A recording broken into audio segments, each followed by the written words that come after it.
మోడీ తన నోటితో తనే 10 సంవత్సరాలలో నేను గుజరాత్ కి ఎంతైతే ఇచ్చానో అది నీకు ఇస్తా, కానీ నువ్వు నా పార్టీలో చేరు అని చెప్పేసి ఇండైరెక్ట్ గానే చెప్పేశారు. ఇండైరెక్ట్ గా ఏంటి, డైరెక్ట్ గానే చెప్పేశారు. कि 10 साल के शासन में भारत सरकार ने जितना गुजरात को दिया वो मैं आपको देने को तैयार हूं, कि मेरे से ही जोड़ो. ఇలా మోడీ చెప్తుంటే నిజంగా రేవంత్ రెడ్డి ముసి నవ్వులు నవ్వుతున్నాడు. అదేంటో నాకు అర్థం కాలే.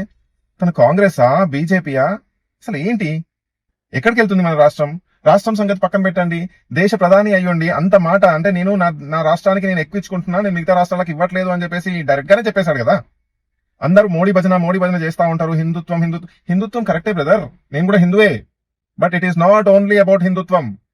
మతవాదం అవసరం లేదు మనకి. మన ప్రపంచంలో మన దేశానికి గుర్తింపు కావాలి.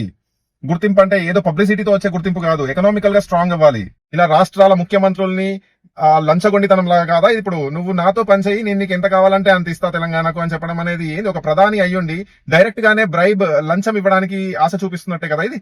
ఇక్కడ మనకు క్లియర్ గా అర్థమవుతుంది Revanth Reddy will definitely join in BJP as soon as possible.